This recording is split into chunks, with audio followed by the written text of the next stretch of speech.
comenzar nuestra clase de hoy. Sus notas del tercer parcial ya se encuentran en el sistema, ¿sí? ¿Alguna pregunta?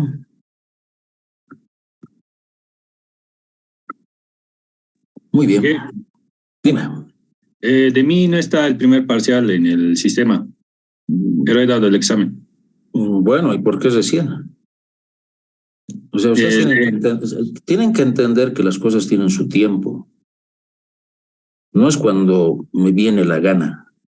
Inge le había comentado de que... Sí, es que yo no sé si... he ido a secretaría y me dice que ya vamos a arreglar con ingeniero, nos me indicaron. No, yo no tengo nada que arreglar con nadie. A mí me tienen que poner los nombres en el sistema. ¿Sí? Yo no registro en el sistema. Inge, es que no... Entonces, déjame terminar, por favor. No estaba... Déjame terminar, por favor. Ya, perdón. Entonces, confirma de que estás ya inscrito y vamos a revisar, ¿ya? ¿Está bien? Claro, Inge, están mis dos notas, el segundo y el tercer parcial, está mi nota, el primero nomás no se encuentra. Entonces, al final de la clase me haces recuerdo, ¿ya? Listo, Inge, mil disculpas. No hay por qué. Voy a atender los reclamos, pero por favor, todo en su debido tiempo. No es, me acordé después de 3 meses, no es así. La vida real no es así. Si yo quisiera, les explico preclusión, jóvenes.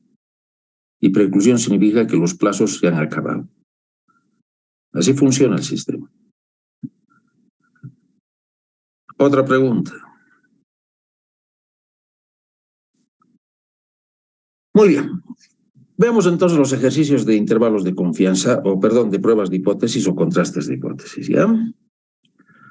Un proceso de empaquetar un grupo está controlado si el peso medio del producto empaquetado es de 400 gramos, ¿sí? Eso es entonces que está bajo control. Si en promedio se tendría 400 gramos.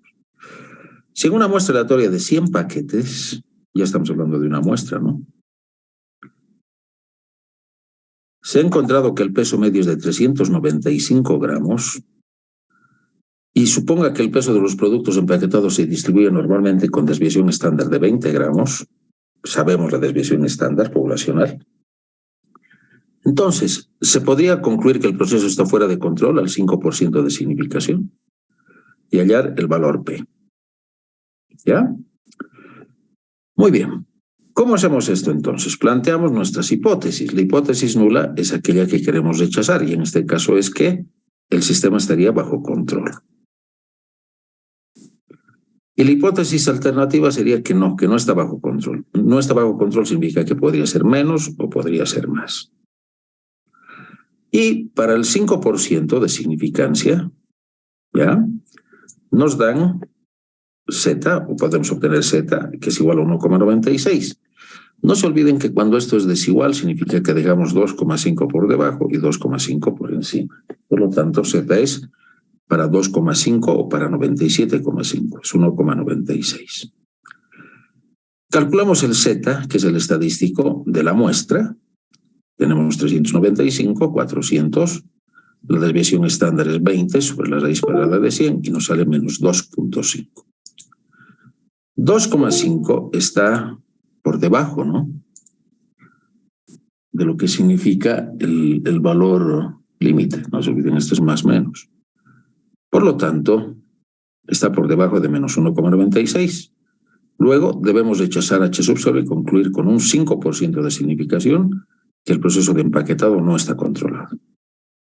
O sea, no se tiene los 400 gramos en promedio. Ahora, el valor P o el P-valor, ¿cómo lo encontramos? Es el valor absoluto de Z, ¿sí? Entonces, ¿eso cuánto va a valer? Todo lo que esté por encima de 2,5 o por debajo de menos 2,5. Entonces, es 2 veces el Z de menos 2,5, si se quiere, y calculamos, en base a la aplicación, cuánto valdría la distribución normal para un valor de Z, o la probabilidad acumulada para un valor de Z de menos 2,5. Si ustedes utilizan la aplicación, en este momento no la tengo yo conectada a la máquina, van a encontrar para la distribución normal, si X es menos 2,5,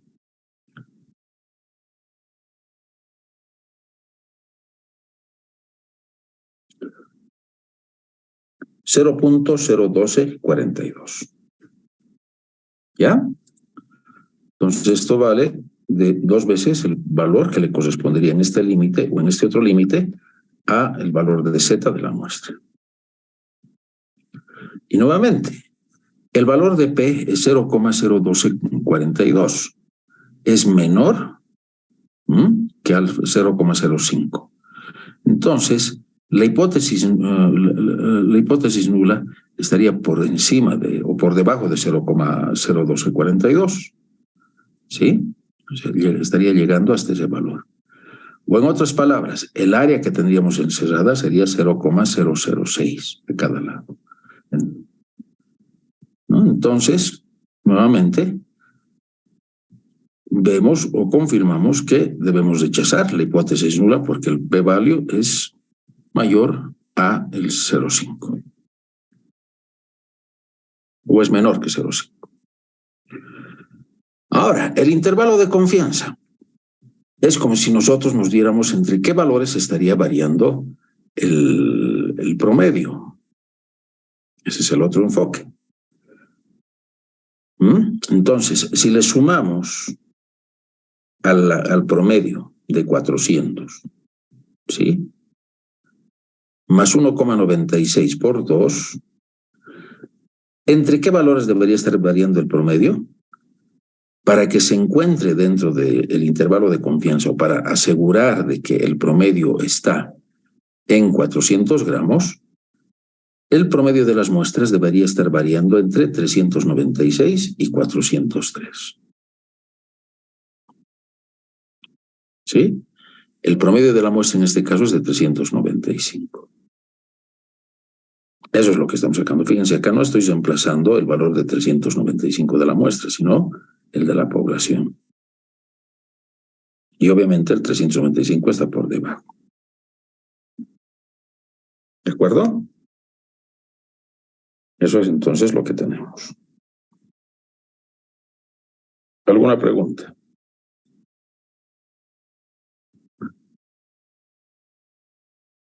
¿Ninguna? Muy bien, veamos el problema 2. En una planta eléctrica se supone que la presión en cierta línea se mantiene un promedio de 102 libras por pulgada cuadrada. ¿Ya? Esa es la presión teórica, la presión nominal. En un periodo de 4 horas con una desviación estándar de 3 libras por pulgada cuadrada. Esa es la desviación estándar, ¿no? Y esa varianza se daría en un periodo de 5 horas. Durante un periodo de 5 horas, se toman 40 mediciones al azar, obteniendo una presión media de 105 libras por pulgada cuadrada. Si la presión media es mayor que 102 libras por pulgada cuadrada, podrían surgir problemas graves, ustedes saben, ¿no? El sistema podría salir fuera de control y podría reventar alguna válvula o alguna tubería. Con base a estas mediciones, ¿es probable que se presenten problemas graves en el funcionamiento del sistema? Muy bien, entonces, lo que nosotros estamos buscando es que la presión sea de 102. Esa es la presión nominal, por lo tanto, esa es nuestra hipótesis nula. Y el problema surge acá, ¿no? Si la presión media es mayor que 102 libras por pulgada cuadrada, podrían surgir problemas graves. Por lo tanto, la hipótesis alternativa sería no. La presión está por encima de 102, a un nivel de significancia del 5%. Esto es de cola superior, ¿no? Por lo tanto, tendríamos acá 5%. Fíjense la diferencia con el anterior. El anterior era 1,96. Y eso es porque tenemos un acumulado de 95. En este otro caso tenemos un acumulado de 97.5. Muy bien. Entonces tenemos el valor, el nivel de significancia, y lo que nos faltaría es calcular el estadístico Z para la muestra. 105 es la presión que se ha medido, en promedio, menos 102 dividido entre 3 sobre la raíz cuadrada de 40, porque son 40 mediciones. Como las mediciones además superan 30, podemos utilizar el estadístico Z. Consecuentemente, Z nos da 6,32. ¿No? El valor de 6,32 está muy por encima de 1,645. Por lo tanto, cae en la región de rechazo. ¿no? Entonces rechazamos la hipótesis nula y se acepta la alternativa, es decir, el sistema puede colapsar.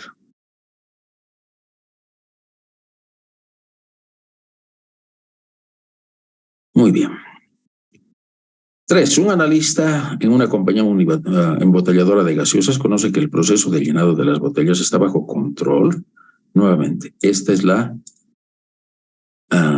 presión o el volumen de llenado, ¿no? En este caso, volumen de llenado de 750 mililitros.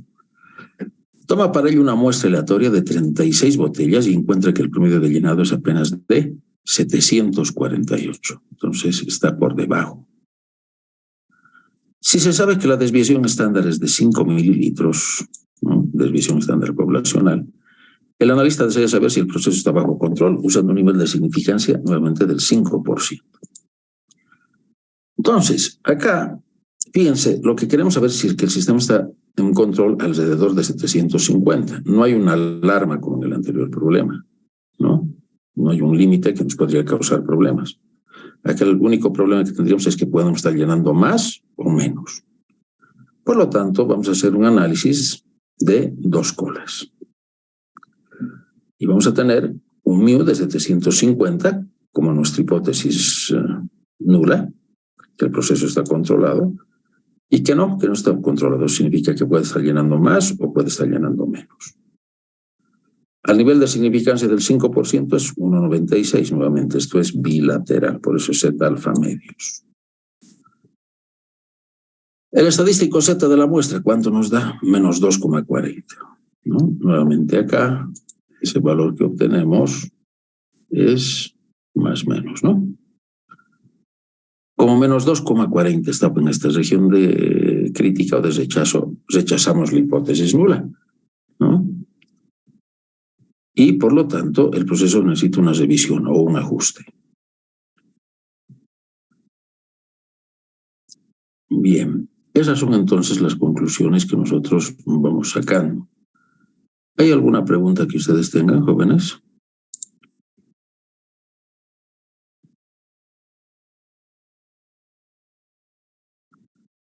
Lo único que tendría que ser posiblemente es lo que se refiere a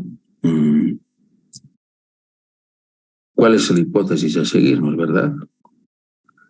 Bueno, de cualquier manera, eso lo tenemos que deducir del enunciado que tenga el problema. Veamos el siguiente. Un fabricante de neumáticos desea saber si el promedio de vida útil de ciertos tipos de neumáticos es inferior a 30.000 millas. Entonces tenemos esa presión, ¿sí? Acá ya nos están dando la hipótesis nula. Para verificar esto se instalan 50 neumáticos en sus vehículos y se obtiene una vida útil promedio de 29.461 millas. Y una desviación estándar de 1.342. Fíjense, estos dos valores provienen de la muestra, pero el valor de la muestra es 50, mayor que 30, por lo tanto podemos seguir utilizando la hipótesis, el estadístico Z. Entonces, en base a ello, planteamos nuestras hipótesis, la nula, que es igual a 30.000, la otra que sería menor que 30.000, ¿no es verdad? Muy bien. El nivel de significancia. Esto es una cola inferior. El valor entonces para 1% va a ser menos 2,33. Y lo que encontramos es que Z es menos 2,84, Z para la muestra, ¿no? Consecuentemente, ¿qué hacemos? Menos 2,84 es menor que menos 2,33. Por lo tanto, rechazamos la hipótesis nula, con un nivel de significación del 1%. Bien, el 5. Un fabricante de automóviles de cierta marca manifiesta que estos consumen 13 litros de gasolina en promedio por cada 90 kilómetros. Esto, por ejemplo, es, no sé, los automotrices. Perdón, ¿ya hay ingeniería automotriz en la carrera?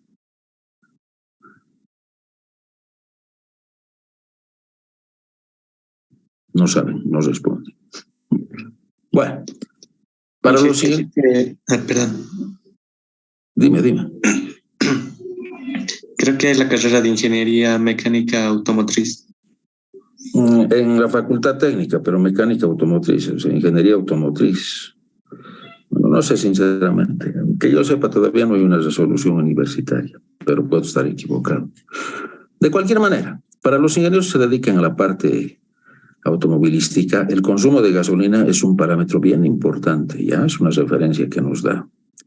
Por ejemplo, lo que en el mundo actual, con la crisis energética y la subida de los precios del petróleo, lo que se buscan son autos económicos, pero no en su precio necesariamente, sino también en el consumo de gasolina. Consecuentemente, lo que se buscan son motores de menor cilindrada, pero más eficientes, ¿no? ¿Qué significa más eficientes? Que tengan una potencia elevada a pesar de ser la cilindrada baja.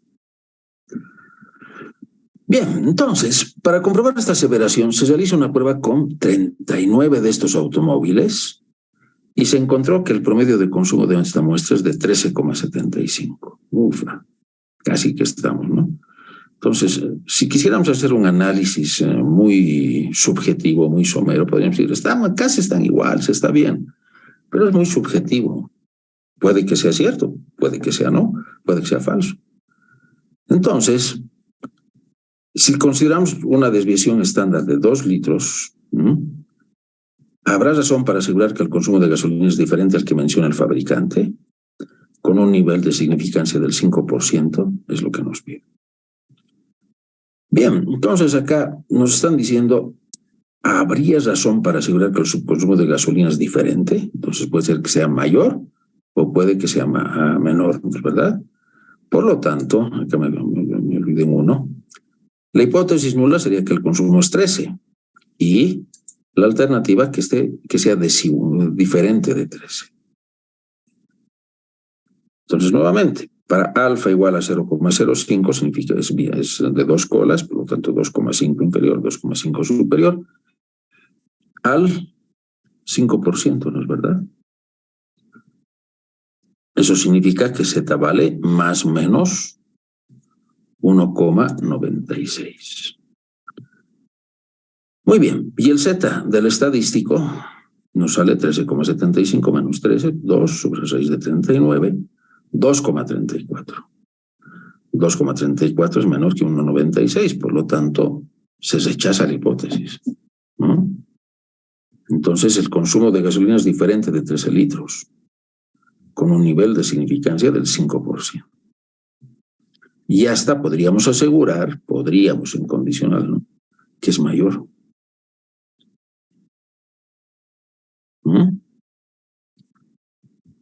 A ver, un dato más, jóvenes. Generalmente en costa, un valor óptimo de consumo de combustible son, ¿cuánto es?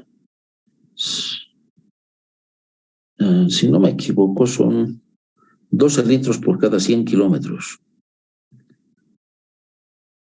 Y ahí viene lo interesante, que cuando subimos en altura, una regla aproximada es 10% de pérdida, ya por cada 1000 metros. Entonces, ese recorrido se baja algo así a como 8 o 7,5. Entonces, fíjense que por el poco oxígeno en el aire, como un vehículo en La Paz gasta más combustible. Y eso es algo importante. ¿Por qué, jóvenes? Miren, lamentablemente creo que nosotros nos enfocamos mucho en el cálculo y enseñarles a ustedes a hacer cálculos ingenieriles, y eso está bien, ¿no? Pero nos olvidamos un poco de lo económico. Entonces, si voy a gastar más gasolina, significa que mis procesos me cuestan más. En este caso, mi proceso de transporte. Amén de lo que significa la contaminación ambiental, ¿no? Entonces, esos son otros de los parámetros que nosotros tenemos que ver, ¿sí? Que son consecuencia de nuestro análisis ingenieril. Y si a eso le suman los embotellamientos y las trancaderas, es brutal, pues, el costo del combustible y la pérdida de combustible. A ver si algún día se hace un análisis de eso. Muy bien. Como ven, no es nada complicado.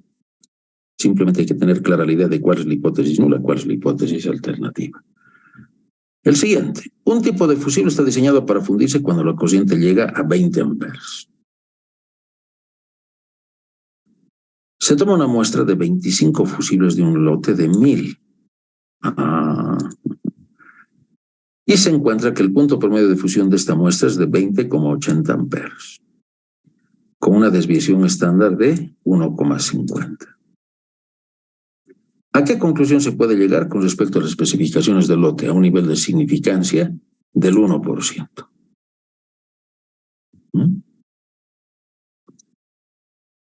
Utilice una prueba de 2 colas o bilateral. A ver, futuros ingenieros, ¿la prueba debería ser de 2 colas o de cola superior? ¿Y por qué?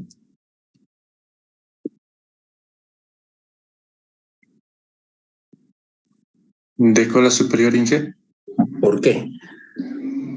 porque nos interesaría más en el caso de que las bombillas no, perdón, los fusibles se... Sigue. ¿Qué decía? Creo que fallaban o explotaban por ahí, creo que decía, me olvidé. Fundirse, perdón. El fusible es un sistema de protección, ¿no es verdad? Entonces, si la intensidad de corriente sobrepasa lo que es el sistema de seguridad, estaríamos poniendo en riesgo todo el circuito. Por lo tanto, esto debería ser de cola superior. ¿De acuerdo?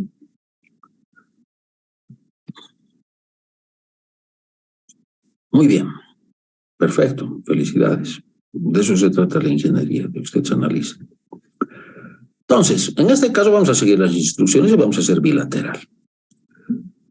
El nivel de significancia, 0,01, ¿no? O 1%. Pero tenemos un lote de fusibles de 25. Está por debajo de 30 y además de que el tamaño de la población es finito. ¿De acuerdo? Entonces, es conveniente utilizar la distribución de student. Entonces, como en este caso es bilateral, para 0,005, T valdrías 2,797. Con 25 menos 1 grados de libertad. Con eso cuidado, ¿eh? Siempre se le baja 1 grado de libertad cuando se trabaja con una muestra. Y el valor de T calculado, en base a nuestra muestra, sería 20,8 menos 20, que es el nominal, dividido entre 1,5 sobre la raíz de 25. 2,67. 2,67 está por debajo de 2,797. ¿Ya? Entonces, fíjense, esta muestra nos ha dado un resultado que no necesariamente se cumple con los 20 amperes. Entonces, lo que tenemos que tener es duda, ¿no? Por eso es que se dice, no hay evidencias suficientes para rechazarla, la hipótesis nula, a un nivel del 1%, de significación del 1%. Entonces, con un 99% de significación, 99%, nosotros no podemos rechazar la hipótesis nula. Estos fusibles estarían cumpliendo con la especificación. No, pero acá ya hay una mala espina, ¿no? 20,8.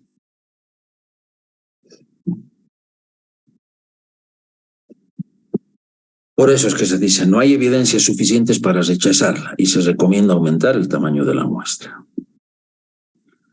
¿Qué pasa si hiciéramos una prueba unilateral del 99%? Entonces, para 24 horas de libertad,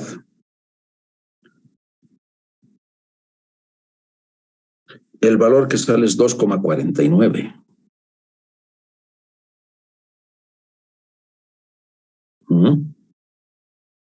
Y 2,67 está por encima de 2,49. Entonces, si nosotros hiciéramos una prueba unilateral superior, de cola superior, rechazamos la hipótesis nula. ¿Ven? Cómo por plantear diferentes hipótesis pueden salir diferentes resultados.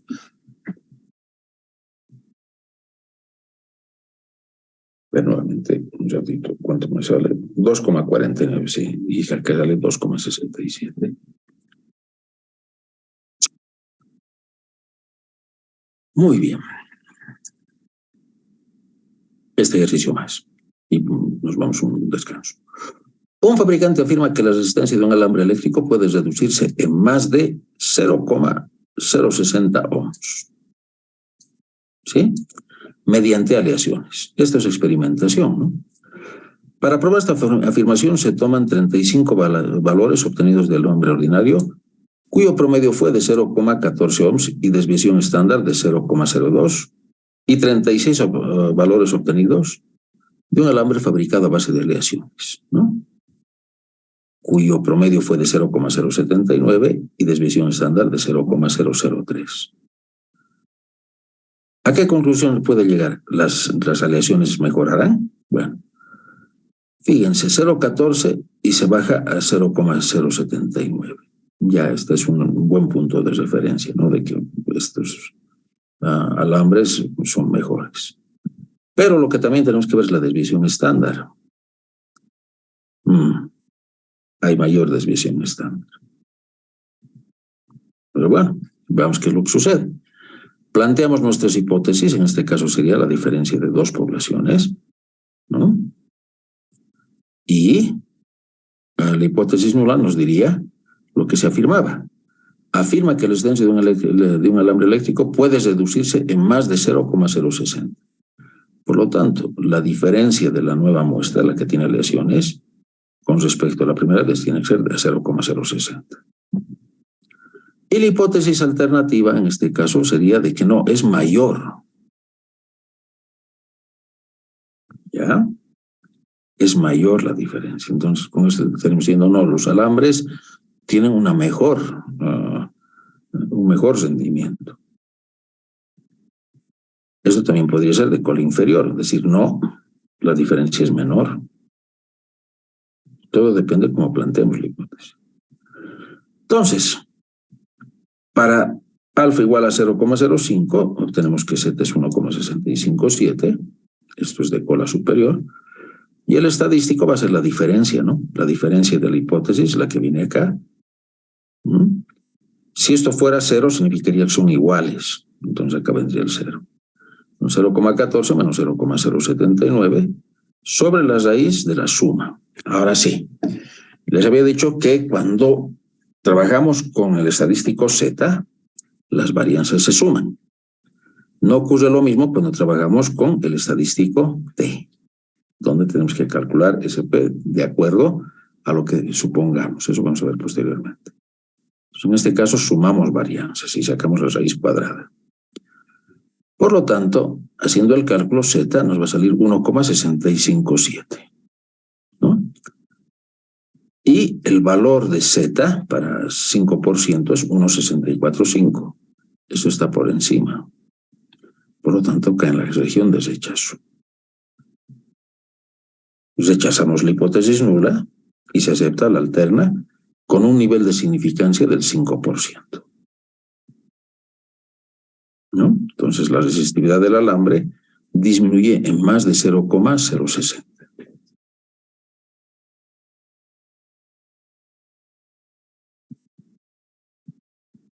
¿Alguna pregunta, jóvenes?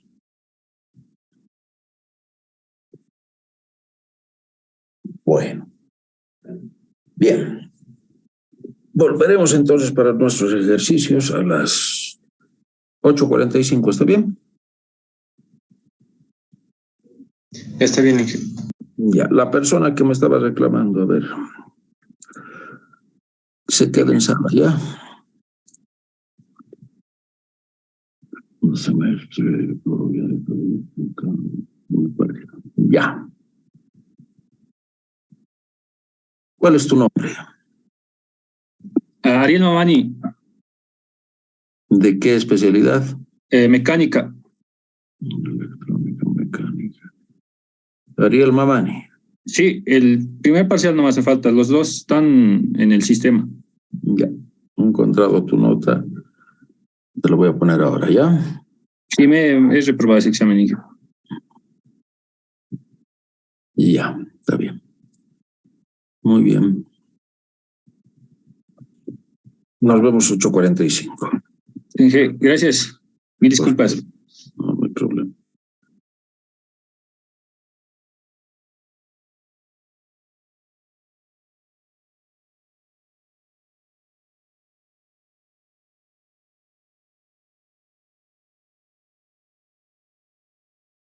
Muy bien, jóvenes. Ya nos estamos despidiendo de la materia. Muy bien. Veamos el siguiente ejercicio. ¿Alguna pregunta de los ejercicios anteriores? Bueno, veamos este. Un vendedor de máquinas troqueladoras de lámina afirma que su máquina puede trabajar con cierto producto con más rapidez. Ah, ya, entonces está comparando, ¿no? Está haciendo una comparación. Entonces, se realizan 10 ensayos independientes troquelando el mismo artículo en cada máquina. Interesante este problema. Y se obtuvo que con la máquina instalada el promedio de troquelado fue de 34.21, ¿ya? Con una desviación de 4,81 segundos, en tanto que con la nueva máquina fue de 32,56 y una desviación estándar de 4,47. Utilizando un nivel de significación del 5%, ¿se puede respaldar la afirmación del vendedor? De lo que nos pide. Bien, analizamos el enunciado. Hay alguien que dice mi máquina es mejor y se realizan 10 ensayos. Es una muestra pequeña, por lo tanto estamos obligados a utilizar la distribución T-student. Tenemos acá los promedios y las desviaciones estándar. Ahora, mi pregunta es para ustedes. ¿Este es el análisis que deberíamos hacer o deberíamos hacer el análisis de un experimento pareado?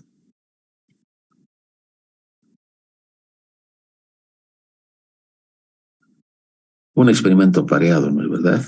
¿Por qué? Porque se han troquelado los mismos artículos en cada máquina. Entonces, lo adecuado sería hacer un análisis pareado.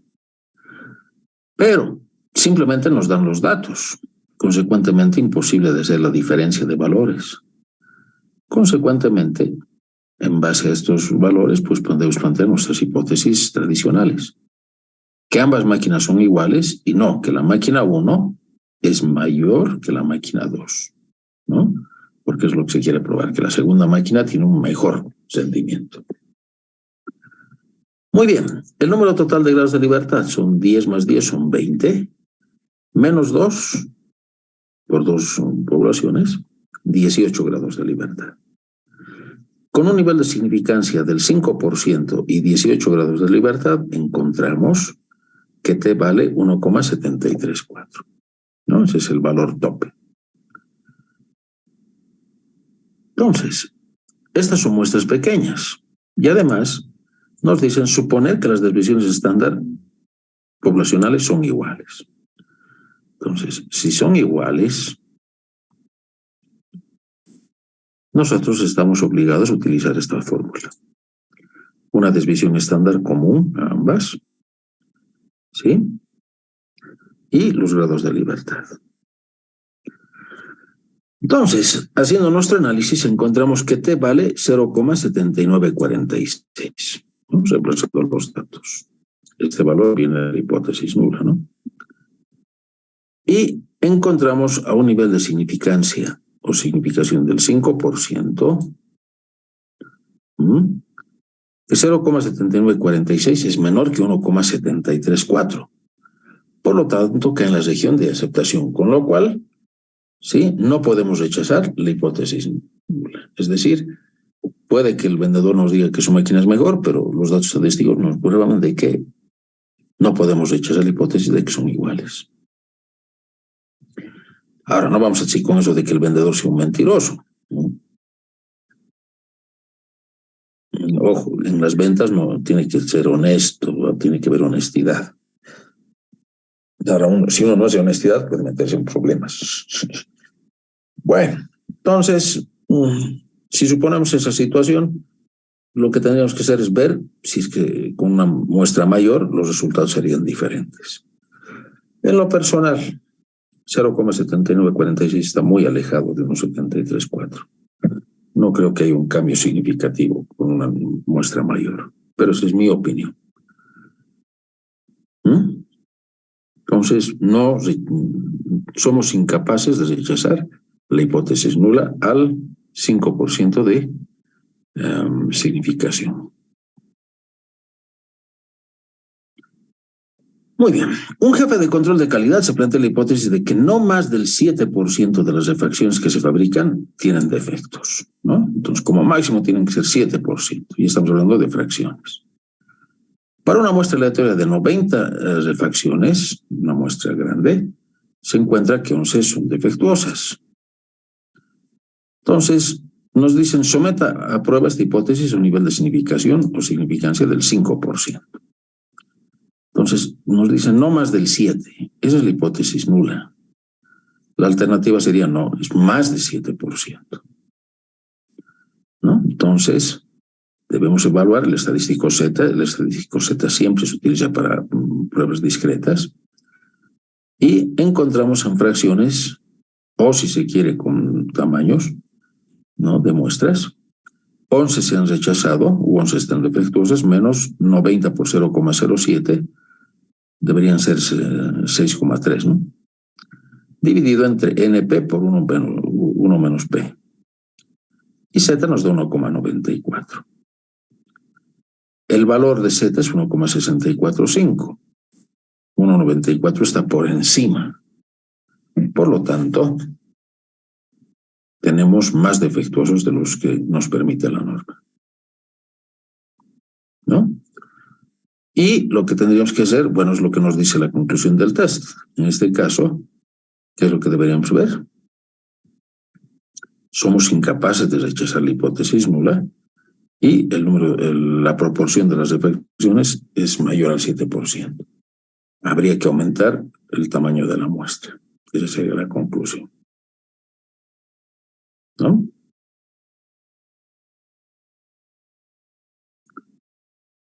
Siguiente. Un fabricante está evaluando 2 tipos de equipos para fabricar un artículo. Por lo tanto, estamos comparando 2 poblaciones.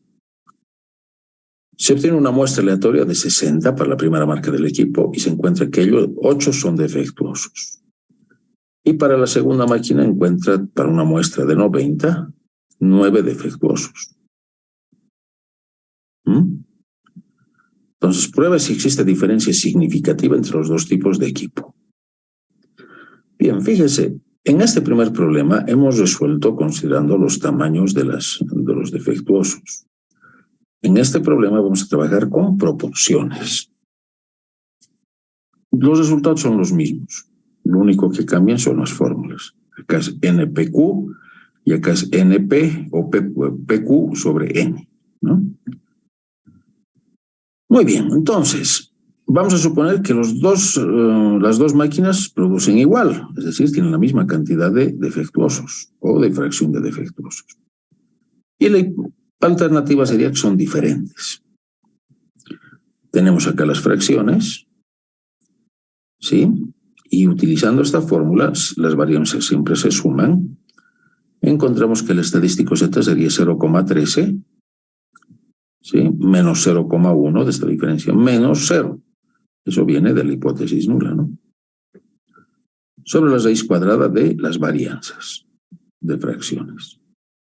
En base a esta fórmula. Y encontramos que Z es igual a 0,56. Nuevamente, el valor de Z para un nivel de significancia del 5% es del 1,96 más menos, y 0,56 está por debajo de 1,96. Por lo tanto, somos incapaces de rechazar la hipótesis nula, o no hay razón suficiente para rechazarla. En todo caso, habría que aumentar la muestra.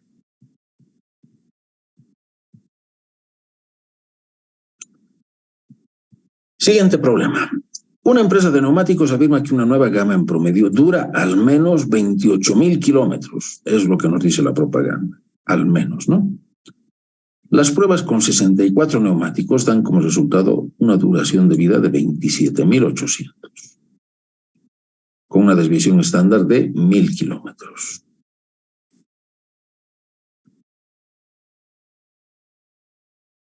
Muy bien. Comprobar si hay evidencia suficiente para rechazar la afirmación de la empresa, ¿no?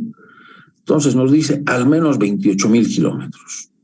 Por lo tanto, nosotros tendríamos que decir que dura menos, ¿no? Al menos, límite inferior. Eso es lo que nos dice el fabricante. Y nosotros queremos decir, no, duran menos de 28.000. Y esto es lo que está sucediendo, jóvenes. Esta es la hipótesis nula y esta es la hipótesis alternativa. Acá tenemos las regiones de rechazo de la hipótesis nula, porque es de cola inferior, ¿no? Y de la hipótesis alternativa, esta es la región de rechazo, ¿no? O sea que es mayor que algún valor. Este valor lo desconocemos, el único que conocemos es este que proviene de la afirmación. Entonces, esta es la zona donde se superponen las dos áreas de rechazo. Y ahí es donde tenemos que tener cuidado. ¿Cuál es la válida? Entonces, acá estaríamos cometiendo un error alfa, ¿no? Que es tipo 1. Rechazar la hipótesis nula cuando esta es verdadera. Muy bien. Entonces, la muestra son 64 neumáticos, mayor que 30, por lo tanto podemos utilizar el estadístico Z. Y va a ser 27.800 menos 28.000 dividido entre 1.000 sobre raíz de 64, ¿no? La raíz cuadrada. Y encontramos menos 1,60. Para un nivel de significancia del 5%, T vale 1,64. Más menos, por supuesto, ¿no? Esto es más menos. Pero, perdón, en este caso, como es cola inferior, es menos simplemente. Muy bien, entonces, un menos 1,60 está por debajo de 1,645. ¿Sí o no? Está por encima, ¿no? 1,60.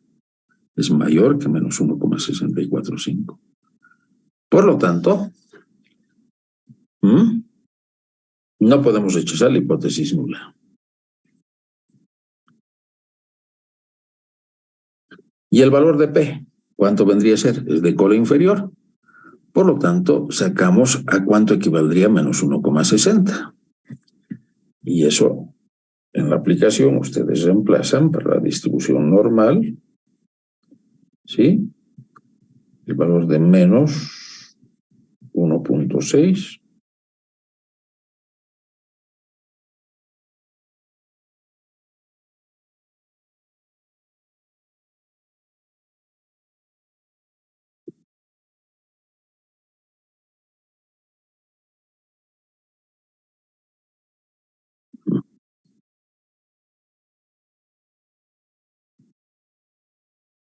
¿Ya?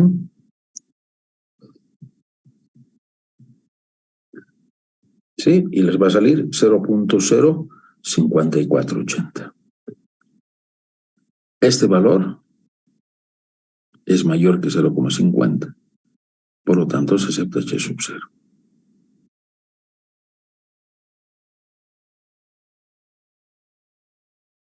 Es decir, a ver, les explicaré. 0,05 era nuestro límite. La hipótesis nula, mediante este valor P, nos está diciendo que es válida hasta 0,054. ¿Ya? Eso es lo que nos está diciendo.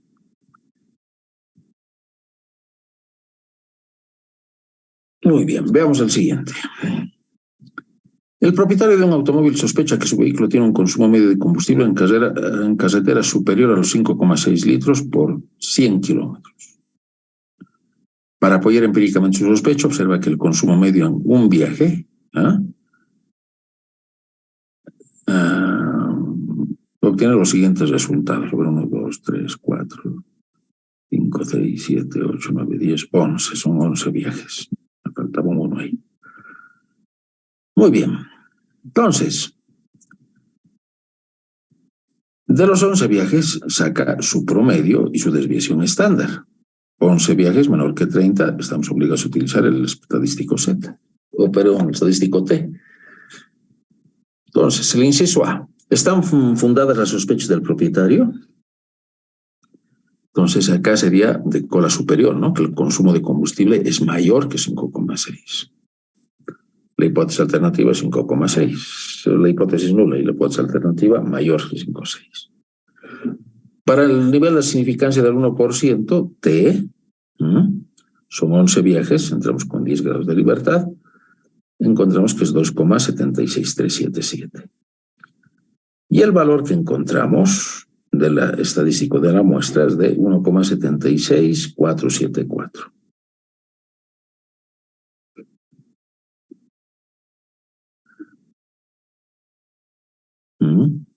Está por debajo de 2,76. Entonces, en promedio, sí, de acuerdo a esta evaluación o este test de contrastes, pues en promedio no se puede rechazar la hipótesis nula. ¿Ya? ¿Y el valor P? ¿Cuánto valdría? Pues el valor P lo sacamos de este estadístico de 1,764. ¿A cuánto le correspondería? Y le corresponde 0,054. Es decir, se recorre mucho más. El valor alfa está acá y el valor P se encuentra en 2,764. Entonces la hipótesis nula estaría siendo válida hasta 0,01. Eso es lo que nos dice. ¿De acuerdo?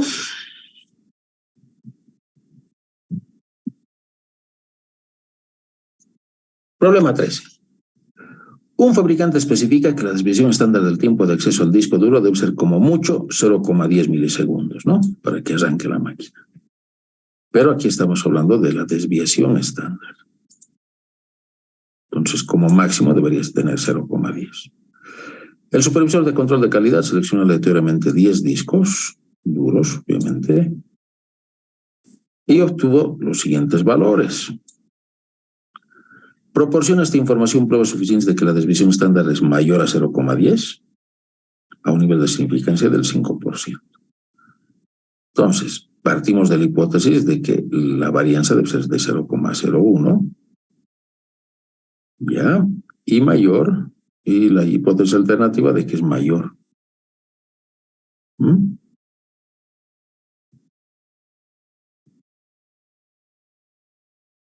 En realidad esto es 0,10, ¿no? Y esto sería mayor que 0,10.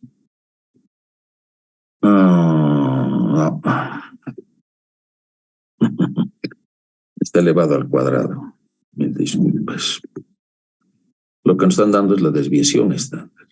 Por lo tanto, elevándolo al cuadrado es 0,01. Lo que estamos testeando son varianzas. Muy bien. Entonces, podemos encontrar por tablas o por la aplicación. De cualquier manera, tenemos que entrar con n-1 grados de libertad y 1 menos alfa, ¿no? En este caso, el nivel de significancia es 5%, por lo tanto, el acumulado sería 95. ¿Cuánto valdría para 95? Con 9 grados de libertad, 16,91. Eso lo encontramos en la tabla. Y lo podemos sacar de la aplicación. Entonces, haciendo nuestro estadístico chi cuadrado, encontramos 1,66.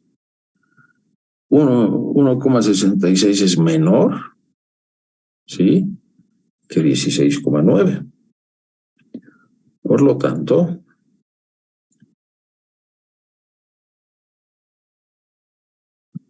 rechazamos la hipótesis, ¿no? O mejor dicho, se acepta la hipótesis h sub 0. ¿De dónde sale este 0,43? De esta muestra. su desviación estándar.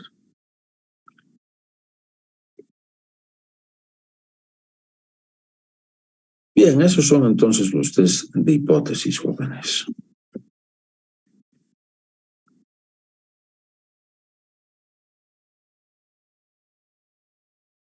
Se acepta H sub 0.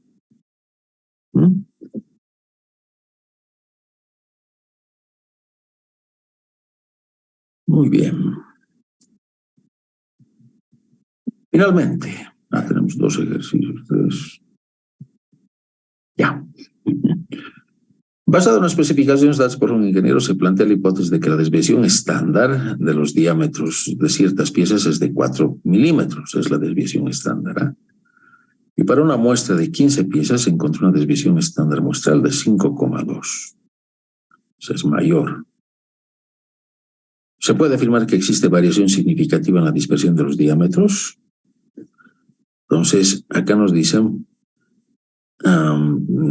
se plantea la hipótesis de que la desviación estándar de los diámetros de ciertas piezas es diferente de 4 milímetros. Por lo tanto, lo que estaríamos testeando es que la varianza es igual a 16, 4 al cuadrado, y que es diferente.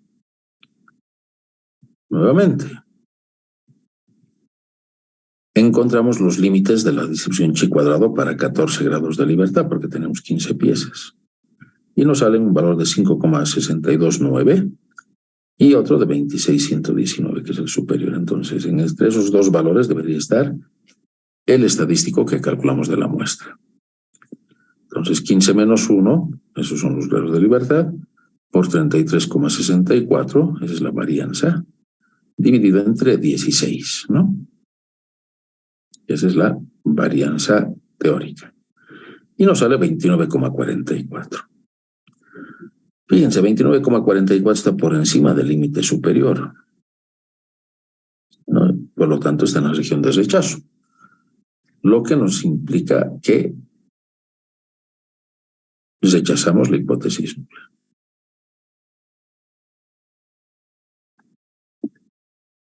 Bien, veamos el 15.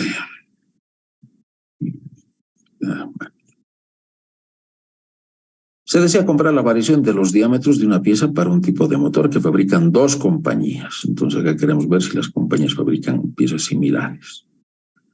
Se tomaron muestras de piezas de cada compañía y los resultados fueron los siguientes. 19 piezas y se obtuvo una varianza de 0,0002. Varianza, cuidado, ¿no? Para la primera compañía. Para la segunda compañía, 11 piezas y una varianza de 0,00004. ¿Será que son iguales en variabilidad? Y para ello usamos un nivel de 5%. Como estamos comparando 2 poblaciones, tenemos que utilizar el estadístico F de Fisher. ¿Sí? Y lo que hacemos es el cociente de las varianzas, ¿no? Porque no podemos restarlas, siempre se suman las varianzas. Entonces la relación de estos dos nos da 0,5. Y lo que estaríamos testeando es que las varianzas son iguales o que la varianza 1 es menor que la varianza 2, se dio de una cola.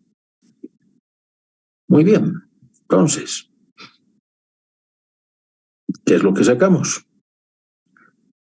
En base a la cola inferior encontramos el valor de F, que es de 0,41. ¿Sí? Y en base a nuestra muestra encontramos que ese valor es de 0,50. Entonces 0,50 es mayor que 0,41, eso en base a esto, ¿no? Por lo tanto, cae en la región de aceptación, con lo cual se acepta la hipótesis nula.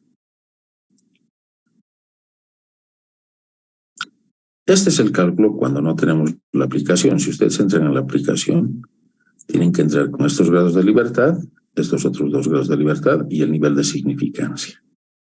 Y les va a dar el valor de F. A ver, permítanme verlo en la máquina. Buscamos F. De 1 son 18 grados de libertad, de 2 son 10 grados de libertad, y estamos buscando un nivel de significancia del 0,05.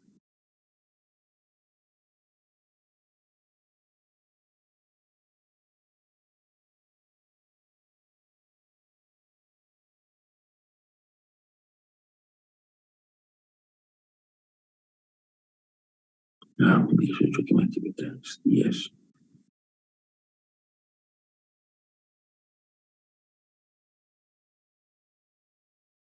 $2.74, eso es. ¿Ya? Eso es lo que le sale. A ver, veamos el otro para que se entienda mejor. En una muestra de 26 tiempos de llegada de autobuses, se obtuvo que una línea, para una línea, una varianza muestral de 48, esa es su varianza, ¿sí?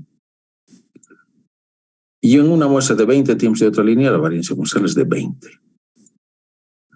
¿Será que son iguales? Eso es lo que se testea. ¿O son desiguales?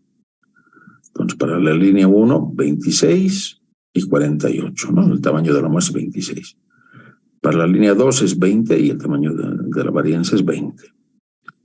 Hacemos la relación, 48 sobre 20 nos da 240. Ingresamos con los grados de libertad, ¿sí?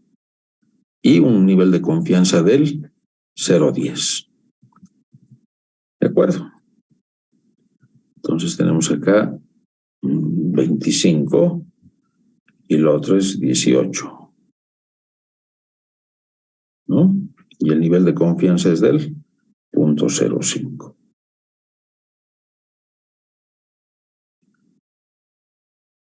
¿De acuerdo? Entonces, ¿qué es lo que encontramos? Para 0,095 nos sale 2.10. Y este es el valor que teníamos, ¿no? 2,40. 2,40 es mayor que 2,10, por lo tanto,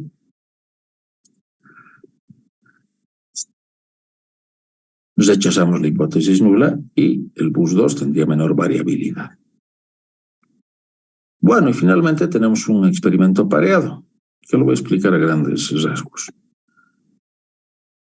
En un estudio se desea saber si la presión sistólica de personas fumadoras cambia cuando las personas son sometidas a un tratamiento, ¿no? Entonces estamos utilizando el mismo paciente, el mismo elemento.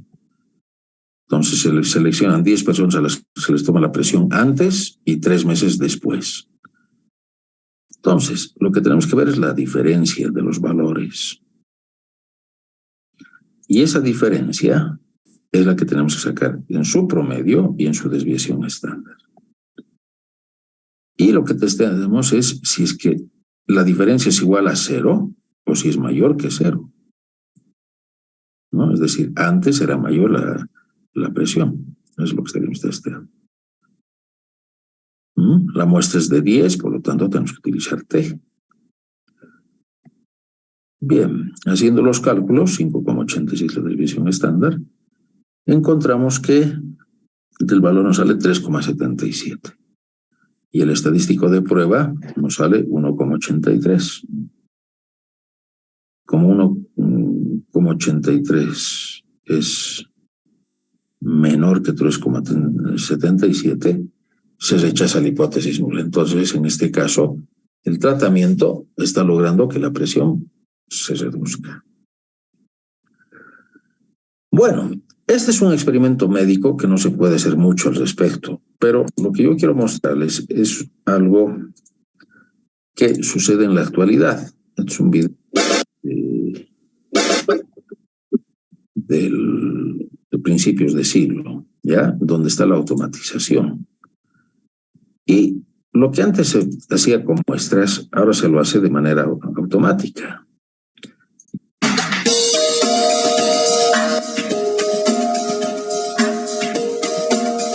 Lo que estamos viendo entonces es la cantidad de defectos. Epson se ha esforzado en cumplir sus altos objetivos de calidad aplicando técnicas dinámicas de control de calidad.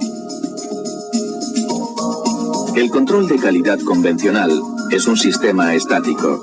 Los defectos solo se captan cuando exceden de un determinado límite en la fase de inspección. La inspección son los promedios que estábamos analizando. Ahora fíjense qué es lo que ha sucedido con la automatización. Los que haya por debajo del límite no se consideran. La monitorización continua de valores numéricos, clave para reconocer tendencias, es más efectiva. Así, se informa de las posibles variaciones y se hacen correcciones antes de que éstas excedan de los límites aceptables. La monitorización numérica continua se aplica a parámetros tales como la resistencia de la válvula a la presión, el volumen de cada cartucho y la estanqueidad de cada cartucho. Mediante este sistema de control dinámico, Epson ha logrado variar el lema de no comercializar productos defectuosos al de no fabricar productos defectuosos. Epson fabrica cartuchos en 5 puntos de la geografía mundial y los distribuye a minoristas de todo el mundo. Así, siempre habrá cartuchos Epson disponibles allí donde se vendan impresoras Epson.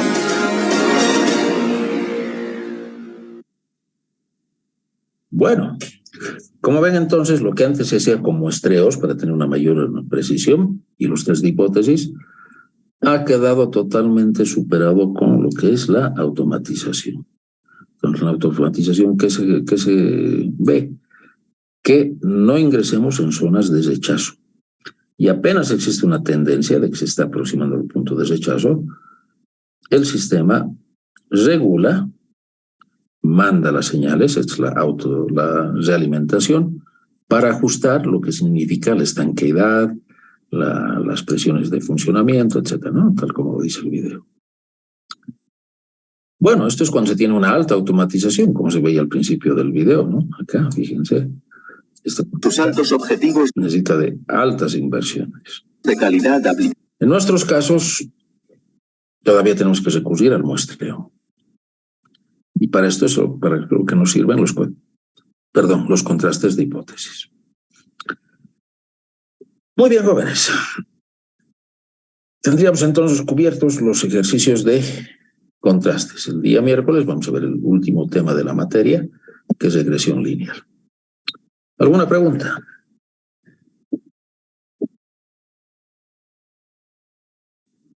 Inge, ¿ya hay fecha para el cuarto parcial? Perdón. Nos vamos a poner de acuerdo, ¿sí? El día miércoles o el lunes en su defecto. Ese es el último parcial, ¿no ven? ¿Qué? ¿No va a haber un examen recuperatorio final, no ven? Dependiendo de las notas, ¿ya? Ustedes saben que ya, muchas gracias. Examen de segundo turno. Está bien, Inge, gracias. ¿Por qué? ¿Alguna otra pregunta? ¿Ninguna? Bueno, entonces... Inge, disculpe. Dime. Para el cuarto examen parcial, ¿qué temas hay que estudiar? Por favor. Intervalos de confianza, contrastes de hipótesis y regresión lineal, que vamos a ver el día miércoles. ¿Ya? Gracias. Muy bien. ¿Alguna otra pregunta?